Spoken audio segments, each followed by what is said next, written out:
I was going to get out of welding because I didn't like working with a bunch of guys, but being here, like the environment, the students are really welcoming. It's awesome to see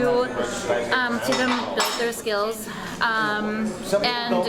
it's been really fun helping people kind of get into careers like fresh out of high school and guide them into a direction where it's like they will go into a shop where they could be making like $40 an hour right off the bat. So yeah, we do so we have due dates when they come in, and it'll just be like a quick little math problem, like say you have this much material, what do you need to do to figure out all your cuts, and then we go through it with them so they can learn like real world problems. And then they do a lot of like definitions too, but we oftentimes will, like as you see right there, we write down different things that they'll need to know in the trade, different terms. So like the big one is clams,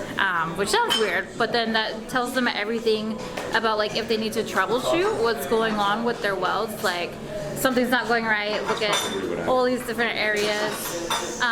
So yeah, we give them basically everything that they need to know when they go in, and then they can take that knowledge and expand.